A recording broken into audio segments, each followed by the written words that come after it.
Assalamualaikum warahmatullahi wabarakatuh. Perkenalkan saya Ismail dengan NIM 105 721 131 119 dari kelas FM 19C.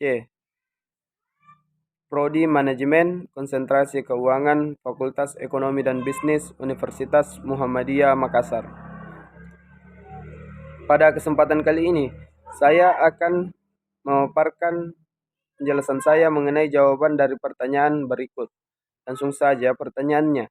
Dari ketiga metode analisis vertikal, horizontal, dan analisis tren, manakah yang menurut rekan-rekan terbaik untuk digunakan dalam keadaan?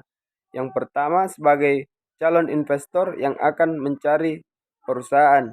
Yang kedua sebagai seorang pengusaha yang ingin melihat pesaingnya dari sisi keuangan. Untuk bagian pertama, saya memilih analisis tren. Sebagaimana kita ketahui pengertian dari analisis tren merupakan pendekatan dengan menggunakan pos-pos dalam laporan keuangan perusahaan dari tahun ke tahun untuk melihat sejauh mana kinerja keuangan perusahaan, apakah membaik atau sebaliknya menurun. Dengan demikian, analisis ini dimaksudkan untuk mengetahui perkembangan perusahaan melalui rentang perjalanan waktu yang sudah lalu dan memproyeksi situasi masa itu ke masa yang berikutnya.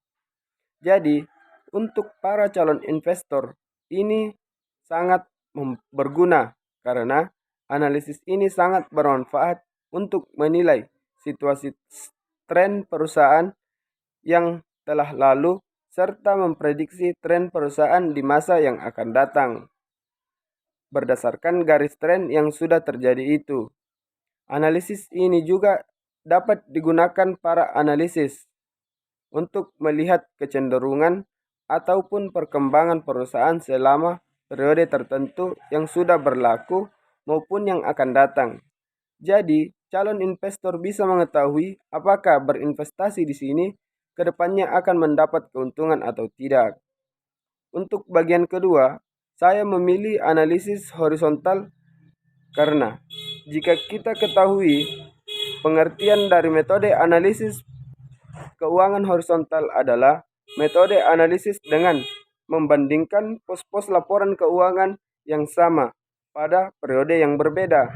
Biasanya perbandingan laporan keuangan yang dianalisis menggunakan 2 atau 3 periode, di mana periode yang lebih awal digunakan sebagai dasar perbandingannya.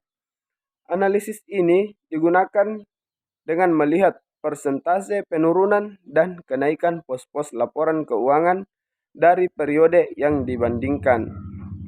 Jadi, sebagai seorang pengusaha yang ingin melihat pesaingnya dari sisi keuangan, metode ini sangat membantu sebab analisis ini digunakan dengan melihat persentase penurunan dan kenaikan pos-pos laporan keuangan dari periode yang dibandingkan.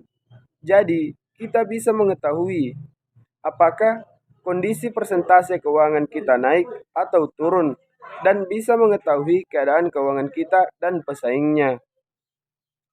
Cukup sekian dari saya. Billahi fisabilil haq, fastabiqul khairat. Assalamualaikum warahmatullahi wabarakatuh.